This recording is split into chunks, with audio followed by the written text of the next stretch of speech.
وفات سے 5 دن 4 دن 3 دن 2 دن اور 1 دن پہلے کے حالات آپ لوگوں کے سامنے بیان کیے گئے۔ آپ صلی اللہ علیہ وسلم نے وفات سے 1 دن قبل یعنی اتوار کے دن گھر میں جو مال موجود تھا ان تمام مال کو اللہ کے رسول صلی اللہ علیہ وسلم نے اللہ کے راستے میں صدقہ کر دیا۔ اب ہم اللہ کے رسول صلی اللہ علیہ وسلم کی حیات مبارکہ اور طیبہ کے اس آخری دن میں داخل ہو رہے ہیں کہ اب یہ محمد رسول اللہ صلی اللہ تعالی علیہ وسلم کی زندگی کا آخری دن ہے، پیر کا دن ہے۔ حضرت انس بن مالک رضی اللہ تعالیٰ عنہ کہتے ہیں کہ ہم مسلسل حضرت ابوبکر صدیق رضی اللہ تعالیٰ عنہ کی امامت میں نمازیں ادا کر رہے تھے۔ پیر کا دن ہوا، فجر کی نماز کے وقت سرور کونین محمد رسول اللہ صلی اللہ تعالی علیہ وسلم نے امی عائشہ کے حجرے میں جو پردہ تھا وہ پردہ ہٹایا اور ہماری طرف دیکھا، ہماری صفوں کو دیکھا، ہماری صفوں کی طرف نگاہ دوڑائی، اور آپ صلی اللہ علیہ وسلم نے صحابہ کرام کو جب نماز کی حالت میں فجر کے وقت دیکھا، آپ نے تبسم فرمایا، آپ مسکرائے۔ صحابہ کرام کہتے ہیں کہ اسی حالت میں ہماری نگاہ بھی محمد رسول اللہ صلی اللہ علیہ وسلم پر پڑی۔ ابو بکر جو مصلی پر کھڑے تھے وہ اپنی ایڑیوں کے بل پیچھے ہوتے ہیں تاکہ وہ صف میں مل جائے، اور محمد رسول اللہ صلی اللہ تعالی علیہ وسلم مصلی پر آ کر ہم لوگوں کو نماز پڑھاتے۔ صحابہ کرام کہتے ہیں کہ ہم نماز کی حالت میں تھے اور ہمیں ڈر تھا کہ جب ہم نے کئی دنوں کے بعد جب محمد رسول اللہ صلی اللہ علیہ وسلم کے چہرے انور کو دیکھا تو ہم آپ کو دیکھ کر فتنے میں مبتلا ہونے والے تھے، یعنی ہم نماز توڑ کر آپ صلی اللہ علیہ وسلم کے پاس جا کر آپ کا حال معلوم کر لیتے تھے۔ لیکن آپ صلی اللہ علیہ وسلم نے جب صحابہ کرام کے جذبہ دیکھا تو آپ نے اشارہ کیا کہ رک جاؤ صحابہ، اپنی نمازوں کو مکمل۔ یہ منظر بیان کرنے کے بعد راوی کہتے ہیں کہ اللہ کے رسول صلی اللہ علیہ وسلم نے اپنا جو پردہ ہٹایا تھا اسے بند کر دیا۔ پھر اس کے بعد محمد رسول اللہ صلی اللہ علیہ وسلم نے کسی بھی نماز کے لیے پردہ نہیں ہٹایا، وہ آپ کا آخری منظر تھا۔ چاش کا وقت قریب آیا، آپ صلی اللہ علیہ وسلم نے اپنی صاحبزادی حضرت فاطمہ رضی اللہ تعالیٰ عنہ کو بلایا، آپ سے بات کی، آپ کے کان میں کچھ کہا جس سے حضرت فاطمہ رضی اللہ تعالیٰ عنہ رونے لگی۔ پھر دوسری بار بلایا، پھر کوئی کان میں بات آپ صلی اللہ علیہ وسلم نے ان سے کی، پھر حضرت فاطمہ رضی اللہ تعالیٰ عنہ مسکرانے لگی۔ امی عائشہ رضی اللہ تعالیٰ عنہ کہتی ہے کہ ہم نے بعد میں جب فاطمہ سے پوچھا کہ فاطمہ بتاؤ وہ کیا بات تھی جو باتوں کو سن کر ایک مرتبہ تم رونے لگی اور دوسری بات پر تم ہنسنے لگی۔ حضرت فاطمہ نے کہا کہ امی جان، وہ پہلی بات جسے سن کر میں رونے لگی وہ بات یہ تھی کہ آپ صلی اللہ علیہ وسلم نے، میرے ابا جان نے مجھے اپنے پاس بلایا، محبت و شفقت سے مجھے اپنے پاس بلایا، بیٹھایا اور میرے کان میں یہ بات کہی کہ اے فاطمہ، تیرا ابا جان یعنی کہ محمد رسول اللہ صلی اللہ علیہ وسلم اس مرض میں، اس بیماری میں وفات پا جائیں گے۔ میں اپنے باپ کی جدائی کا غم سن کر رونے لگی۔ پھر جب محمد رسول اللہ صلی اللہ تعالی وسلم نے اپنی بیٹی کے چہرے پہ غم دیکھا، تکلیف دیکھی، کہا بیٹی، پھر بلا کر دوسری بات کہی، وہ بات یہ تھی کہ اے فاطمہ، میرے اہل و عیال میں سب سے پہلے جو مجھ سے ملے گا یعنی میرے بعد وفات پائے گا فاطمہ تم ہوگی۔ یہ سن کر میں خوش ہو گئی کہ دنیا کی زندگی سے ہمیں تو محبت نہیں ہے، مجھے تو میرے باپ کا ساتھ چاہیے، وہ آخرت کا ساتھ تھا، وہ جنت کا ساتھ تھا، اس لیے وہ سن کر میں مسکرانے لگی، میں خوش ہو گئی۔ آپ صلی اللہ علیہ وسلم کی تکلیف بڑھتی جا رہی تھی، آپ مزید تکلیف مبتلا ہے۔ فاطمہ رضی اللہ تعالیٰ عنہ جو آپ ایک دوسرے سے آپس میں بڑی محبت کیا کرتے تھے. اپنے باپ کی تکلیف کو دیکھی, یعنی محمد رسول اللہ صلی اللہ علیہ وسلم کی تکلیف کو دیکھا. کہا ابا جان ہائے آپ کی تکلیف, ہائے آپ کا کرب, ہائے آپ کی یہ الگناک تکلیف مجھ سے دیکھی نہیں جاتی ہے. کہا بیٹی آج کے بعد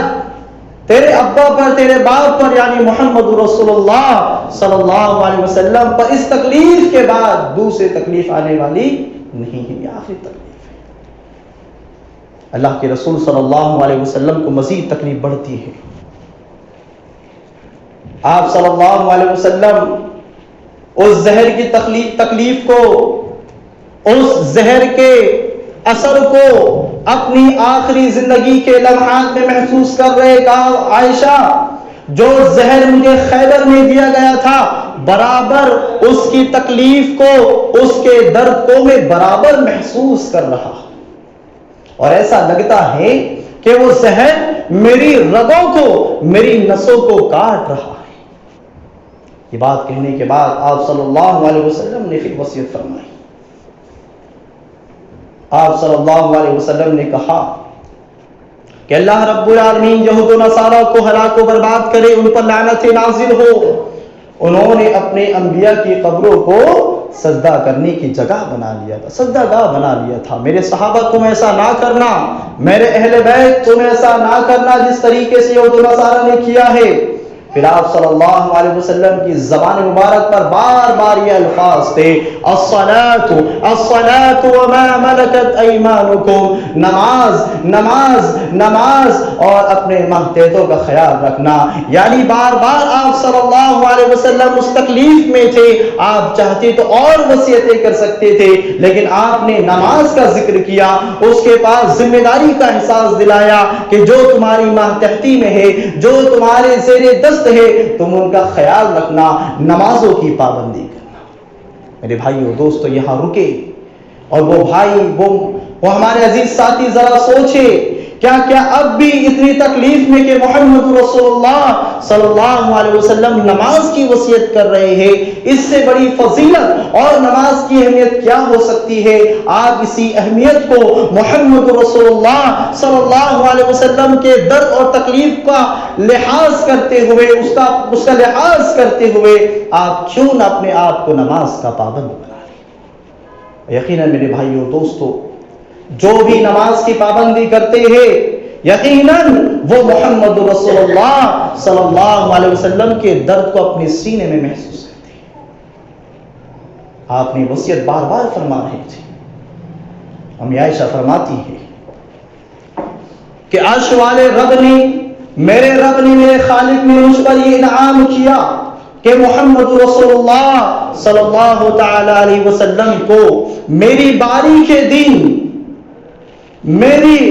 لبے اور نہر کے درمیان, یعنی میرے سینے اور لبے کے درمیان میری گود میں محمد رسول اللہ صلی اللہ علیہ وسلم کو وفات تھی.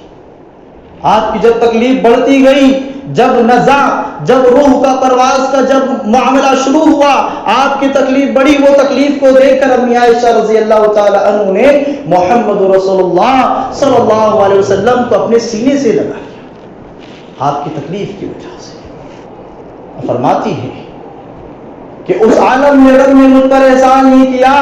کہ میرے تھوک کو محمد رسول اللہ صلی اللہ علیہ وسلم کی مبارک تھوک سے ملا دیا.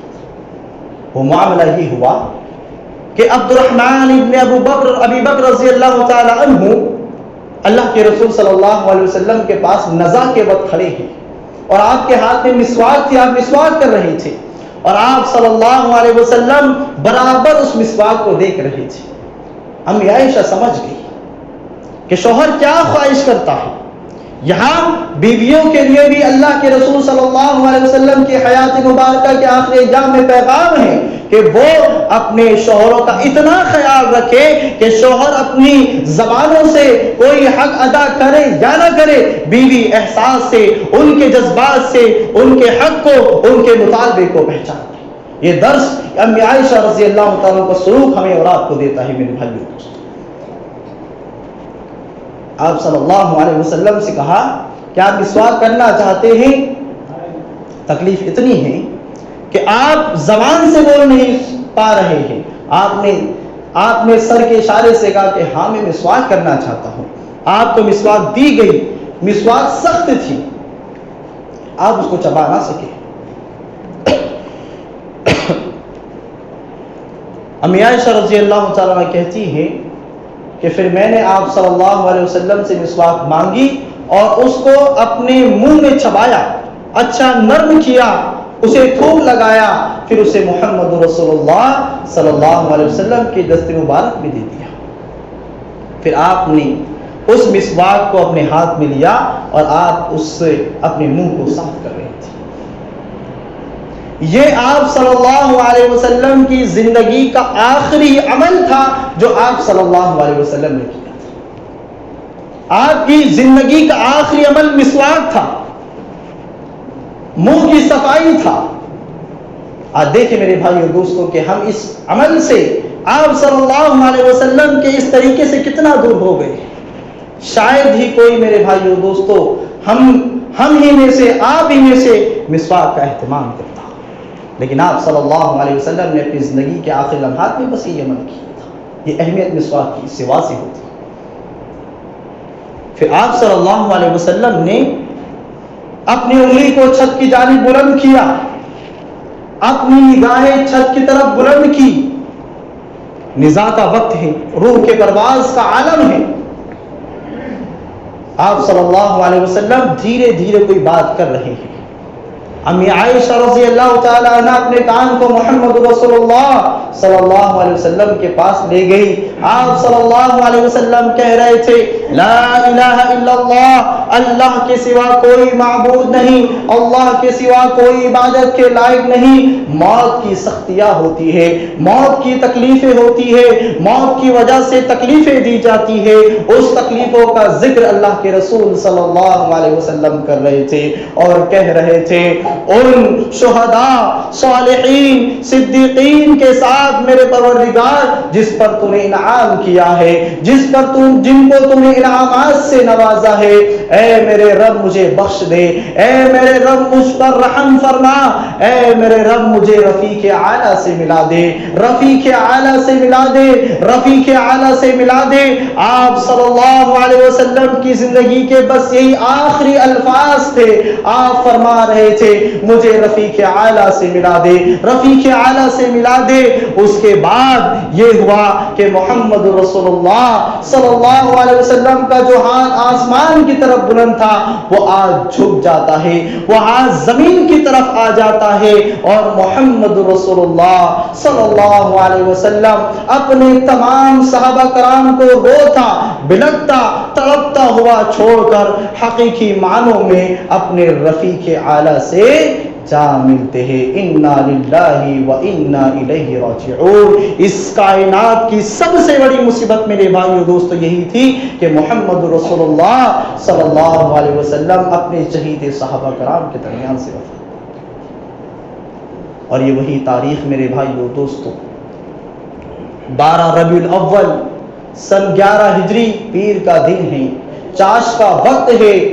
اور آپ صلی اللہ علیہ وسلم کی عمر مبارک 63 سال 4 دن ہے۔ انہی حالات میں محمد رسول اللہ صلی اللہ علیہ وسلم نے وفات پائی۔ میرے بھائیو دوستو غور کرو، آج کئی صدیاں گزر گئی ہیں، لیکن اس المناک واقعے کو اگر بیان کیا جائے، جب بیان کیا جائے تو میرے بھائیو دوستو ہمارے سینے چھلنی ہو جاتے، ہم پر تکلیفوں کا پہاڑ ٹوٹ پڑتا ہے۔ لیکن ذرا غور تو کرو میرے بھائیو دوستو ان صحابہ کرام کے حالات پر کہ جو دن رات محمد رسول اللہ صلی اللہ علیہ وسلم کے مسکراتے ہوئے چہرے کو دیکھ کر اپنے دلوں کو باغ باغ کیا کرتے تھے، جو محمد رسول اللہ صلی اللہ علیہ وسلم کے مسکراتے ہوئے چہرے کو دیکھ کر اپنی تمام تکلیفوں کو بھول جایا کرتے تھے، ان صحابہ کرام کا کیا حال ہوا ہوگا۔ اللہ حضرت انس بن مالک رضی اللہ تعالیٰ عنہ کہتے ہیں کہ اس دن ایسا معلوم ہوتا تھا کہ مدینہ کے اطراف یعنی اس کے کنارے اندھیروں میں آ گئے ہیں، ہمارے درمیان سے روشنی ختم ہو گئی ہے، ہماری آنکھیں کھلی ہونے کے باوجود ہماری آنکھوں میں اندھیرے چھا گئے ہیں۔ اللہ کی قسم، جب محمد رسول اللہ صلی اللہ تعالی علیہ وسلم ہمارے درمیان تشریف لائے تھے، مدینہ آئے تھے، اس دن سے بہتر افضل دن مدینہ والوں کے لیے ہمارے لیے کوئی نہیں تھا۔ لیکن آج جب آپ صلی اللہ علیہ وسلم نے ہمیں یوں روتا بلکتا سسکتا ہوا چھوڑ دیا ہے، تو اس دن سے کبھی برا دن مدینہ والوں کے لیے اور کوئی دن نہیں۔ صحابہ کرام پر غموں کے پہاڑ ٹوٹ گئے۔ حضرت فاطمہ رضی اللہ تعالی عنہا جو محمد رسول اللہ صلی اللہ علیہ وسلم سے جان توڑ محبت کیا کرتی تھی، مارے غم کے اپنے الفاظ یوں بیان کرتی ہے، یا ابتا اجاب ربا دعاہ، ہائے میرے ابا جان، ہائے میرے والد محترم، ہائے میرے ابا، جب رب نے ان کو پکارا تو انہوں نے رب کے پیغام پر لبیک کہا۔ میرے ابا جان جن کا ٹھکانہ جنت الفردوس ہے، یا ابتا الی جبریل نرعا، اے ابا جان آپ کی وفات کی خبر ہم جبرائیل کو بتائیں گے، جبرائیل کو بتائیں گے کہ جبرائیل جن پر تو وحی کا پیغام لے کر آتے تھے، اب وہ پیغام لینے والا، اس پیغام کو پہنچانے والا یعنی محمد رسول اللہ صلی اللہ علیہ وسلم اب نہیں رہے، ہم جبرائیل کو آپ کی وفات کی خبر دیں گے۔ عمر ابن خطاب رضی اللہ تعالیٰ عنہ، ان کی شجاعت بہادری، ان کی مضبوطی کے بارے میں کون نہیں جانتا ہے۔ جب اسلام قبول کیے تو مشرکین کے سرداروں سے اتنا لڑا کہ بتایا جاتا ہے کہ صبح لڑائی شروع ہوئی، اکیلے تنہا عمر ابن خطاب رضی اللہ تعالی عنہ ظہر تک اور مشرکین کا مقابلہ کرتے رہے، لیکن جیسے ہی ان کے کانوں میں محمد رسول اللہ صلی اللہ علیہ وسلم کی وفات کی خبر پڑی، ہوش اڑ گئے، اپنے ہوش کھو بیٹھے اور کہا کہ جو یہ کہتا ہے کہ محمد رسول اللہ صلی اللہ علیہ وسلم وفات پا گئے ہیں وہ منافقین ہیں، منافقین ہی افواہیں پھیلا رہے ہیں۔ بلکہ جس طریقے سے موسیٰ بن عمران 40 دنوں کے لیے اپنے رب سے ملاقات کرنے کے لیے رب کی عبادت کے لیے کوہ طور پر گئے تھے اور پھر 40 دنوں کے بعد اپنی قوم والوں کے پاس واپس آ گئے تھے، یہی معاملہ میرے رسول کا ہے، یہی معاملہ محمد رسول اللہ صلی اللہ تعالی علیہ وسلم کا ہے۔ وہ چند دنوں کے لیے ہمارے درمیان سے گئے ہیں، پھر بعد میں محمد رسول اللہ صلی اللہ علیہ وسلم اپنے ساتھیوں کے پاس آ جائے گی، اور جو کہے گا کہ محمد رسول اللہ صلی اللہ علیہ وسلم وفات پا گئے وہ اس کی گردن اڑا دوں گا۔ جذباتی باتیں ابھی عمر بن خطاب کہہ رہے ہیں، تمام صحابہ کرام عمر بن خطاب کو گھیر کر کھڑے ہیں۔ لوگوں اب محمد رسول اللہ صلی اللہ علیہ وسلم کا غم کا، خوشی کا، زندگی کے تمام معاملات میں حاضر رہنے والا ساتھی یعنی ابو بکر صدیق رضی اللہ تعالیٰ عنہ جب یہ خبر سنتے ہیں تو تشریف لاتے ہیں، گھوڑے پر سوار ہو کر آتے ہیں، کہا جاتے ہیں مسجد نبوی کا رخ کرتے ہیں، سب سے پہلے رب کی بارگاہ میں جاتے ہیں، پھر اس کے بعد اپنے یار، اپنے جگری دوست یعنی محمد رسول اللہ صلی اللہ علیہ وسلم کے اس کمرے میں جاتے ہیں جس کمرے میں محمد رسول اللہ صلی اللہ علیہ وسلم کا جسم اطہر رکھا ہوا اور آپ کے جسم پر دھاردار چادر ڈھاکی گئی ہے، اس سے آپ کے جسم مبارک کو ڈھاکا گیا ہے۔ ابو بکر صدیق رضی اللہ تعالیٰ عنہ چادر کو ہٹاتے ہیں اور اپنے جگری دوست کے چہرے مبارک کو آخری بار دیکھتے ہیں، سینہ چھنی ہوتا ہے، رونے لگ جاتے ہیں۔ ایک بہادر شخص ہے، دبلے پتلے ہیں، لیکن آپ کی ہمت کے واقعات ہمارے سامنے ہیں۔ بڑے بڑے معاملات میں محمد رسول اللہ صلی اللہ علیہ وسلم کے ساتھ تنہا کھڑے، لیکن جب محمد رسول اللہ صلی اللہ علیہ وسلم کی ذات کا واقعہ لمحہ دیکھا برداشت نہیں کرتے، زار و کتار رونے لگے۔ دیکھا کہ عمر جو ہمارے ساتھ رہا کرتے تھے اب انہوں نے مارے محبت کے اپنے ہوش و غمان کو کھو دیا ہے، آؤ ذرا ان کو بھی نصیحت کر دیتا ہوں. آپ صلی اللہ علیہ وسلم کے چہرے مبارک کو چومتے ہیں, بوسہ دیتے ہیں اور باہر نکلتے ہیں. باہر نکل کر عمر بن خطاب کے پاس آتے, کہا عمر بیٹھ جاؤ, عمر بیٹھ جاؤ. لیکن عمر کس کی کہا ماننے والے تھے, اس لیے کہ غم کا پہاڑ تو ان کے دل پر ٹوٹا تھا, نہیں مانی, کھڑے رہے. اس کے بعد ابو بکر صدیق رضی اللہ تعالیٰ عنہ نے آخری الفاظ کہے. آپ نے خطبہ حاجت پڑھا اور خطبے کے بعد کہا اما بعد من كان منكم يعبد محمدا فإن محمدا قد مات ومن كان منكم يعبد الله فإن الله حي لا يموت. قال الله تعالى وما محمد إلا رسول قد خلت من قبله الرسل أفإن مات أو قتل انقلبتم على أعقابكم ومن ينقلب على عقبيه فلن يضر الله شيئا وسيجزي الله الشاكرين. اور حضرت ابوبکر صدیق رضی اللہ تعالیٰ نے کہا صحابہ کرام سنو کہ تم میں سے جو محمد رسول اللہ صلی اللہ علیہ وسلم کی عبادت کرتا تھا تو وہ سن لے کہ محمد رسول اللہ صلی اللہ علیہ وسلم وفات پا چکے ہیں, آپ کا انتقال ہو گیا ہے, آپ دنیا سے رخصت ہو چکے ہیں. اور جو محمد رسول اللہ صلی اللہ علیہ وسلم کی تعلیمات پر ایمان لا کر اللہ رب العالمین کی عبادت کرتا تھا وہ بھی سن لے کہ اللہ تعالی ہمیشہ زندہ رہنے والا ہے, اللہ مرنے والا نہیں ہے. پھر سورہ آل عمران کی آیت تلاوت کی کہ اللہ کے رسول صلی اللہ علیہ وسلم تو اللہ کے رسول ہے. اگر یہ وفات پا جائے, ان کا انتقال ہو جائے, تو کیا تم دین سے پیچھے ہٹ جاؤ گے, دین کی تعلیمات کو چھوڑ دو گے؟ جس طریقے سے پہلے رسول گزرے ہیں, ان کا انتقال ہوا ہے, وفات ہوئی ہے, یہی معاملہ محمد رسول اللہ صلی اللہ تعالی علیہ وسلم کا. اور جو آدمی اس بات کو لے کر دین سے پیچھے ہٹ جائے گا, دین کو چھوڑ دے گا, تو وہ اللہ تعالیٰ کا کوئی بھی نقصان نہیں کر سکتا ہے. لیکن اللہ رب العالمین شکر کرنے والوں کو انقریب بہترین بدلہ دیں. یہ آیت تلاوت کرنے کے بعد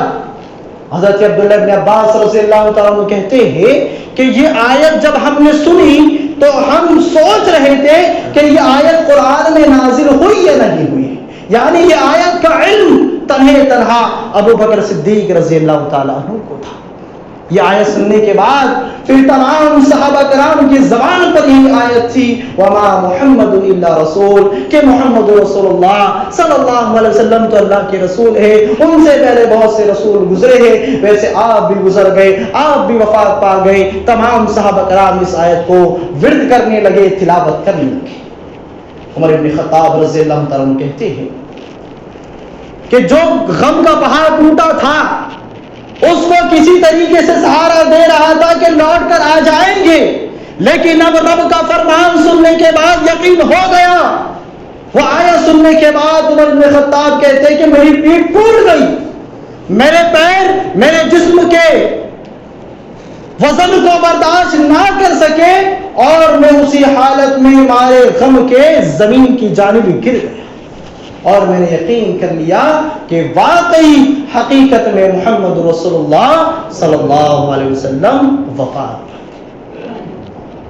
یہ صحابہ کرام کے غم کے لمحات, ان کے واقعات میرے بھائیو دوستو تھے. اس کے بعد یہ ہوا کہ پیر کا دن ہی تھا, ظہر کی نماز ہوئی. اس کے بعد صحابہ کرام مہاجروں میں اختلاف ہو گئے اس بات کو لے کر کے کہ اب ہم اپنا امیر, اپنا خلیفہ کس کو بنائے. لہذا کافی بحث مباحثے کے بعد حضرت ابوبکر صدیق رضی اللہ تعالی عنہ کو تمام مسلمانوں کے لیے خلیفہ مقرر کیا گیا, مان گیا. اسی طریقے سے پیر کا پورا دن اسی بات کو لے کر نکل گیا. منگل کا دن آیا. منگل کے دن آپ صلی اللہ علیہ وسلم کی تجہیز و تکفین کی گئی.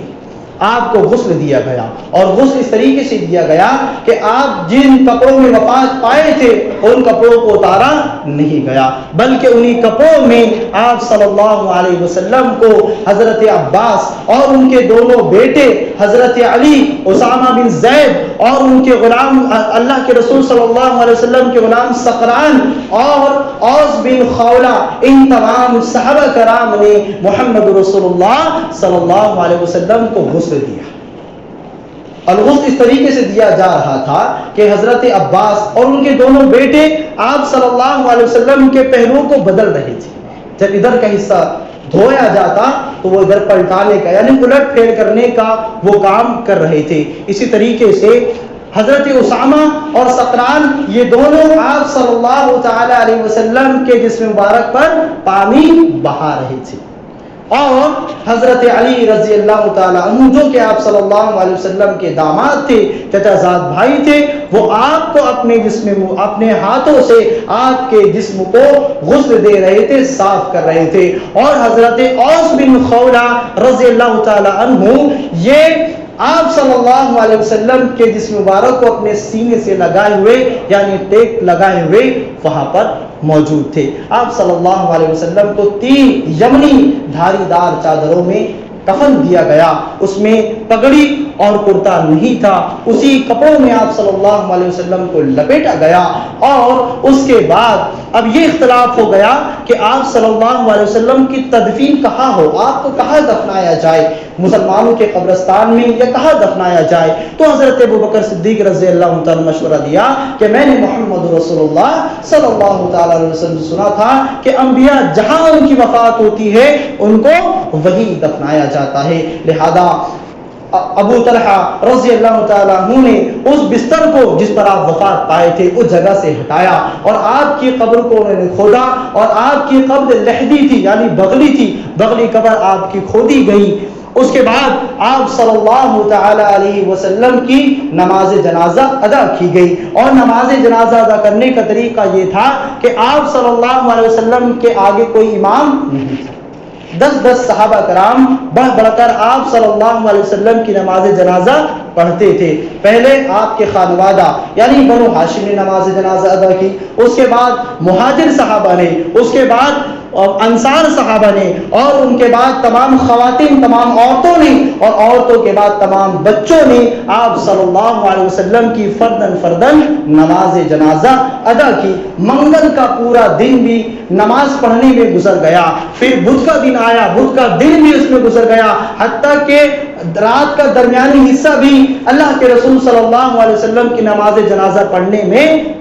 گزر گیا۔ امی عائشہ رضی اللہ تعالیٰ کہتی ہے کہ ہم تو دوسرے کمرے میں موجود تھے، ہمیں پتہ ہی نہیں تھا کہ کب آپ صلی اللہ علیہ وسلم کو دفنایا جائے گا، خاک کے سپرد کیا جائے گا، ہمیں علم نہیں تھا۔ لیکن جیسے ہی ہمارے کان میں میرے حجرے سے ان پھاوڑوں کے چلنے کی آواز آئی، اور وہ حصہ جو تھا وہ رات کا درمیانی حصہ تھا، وہ پھاوڑوں کی آواز سن کر ہم نے اندازہ لگایا کہ بدھ کی رات کے درمیانی حصے میں محمد رسول اللہ صلی اللہ علیہ وسلم کو تدفین کی گئی، آپ کو دفنایا گیا۔ تو میرے بھائیو دوستو، یہ آپ صلی اللہ علیہ وسلم کے آخری لمحات تھے جو 2 خطبوں کے شکل میں آپ لوگوں کے سامنے بیان کیے گئے ہیں۔ میرے بھائیو دوستو، ان کو بیان کرنے کا مقصد یہ ہے کہ ہم آپ صلی اللہ علیہ وسلم سے دل کی گہرائیوں سے محبت کریں، آپ کی تکلیفوں کو اپنی تکلیف محسوس کریں،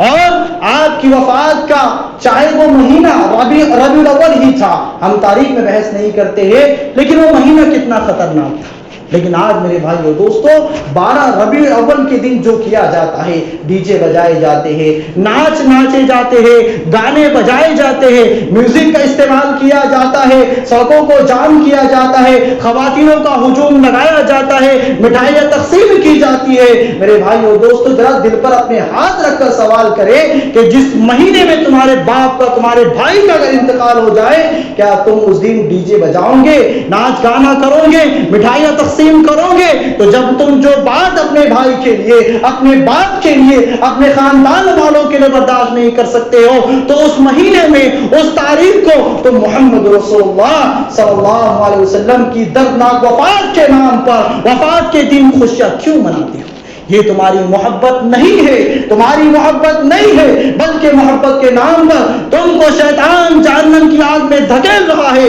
جتنی جلدی ہو سکے قرآن سے، حدیثوں سے، محمد رسول اللہ صلی اللہ علیہ وسلم کی تعلیمات سے اپنا رشتہ جوڑ لے، ورنہ وہ وقت آئے گا کہ انسان کہے گا کہ دنیا میں بھیج دے میرے پروردگار، میں رسول کو اپنا ساتھی بناؤں گا، لیکن اس کے بعد کسی کو موقع نہیں دیا جائے گا۔ آخر میں اللہ رب العالمین سے دعا ہے، اللہ رب العالمین ہمیں اور آپ کو اور تمام سننے والوں کو دل کی گہرائیوں سے محمد رسول اللہ صلی اللہ علیہ وسلم سے محبت کرنے والا بنائے، آپ کی تعلیمات پر عمل کرنے والا بنائے، نمازوں کی پابندی کرنے والا بنائے، آپ صلی اللہ علیہ وسلم کی تعلیمات کو پڑھنے، پڑھانے، سیکھنے اور دوسروں تک پھیلانے کی اللہ رب العالمین ہمیں اور آپ کو توفیق دے۔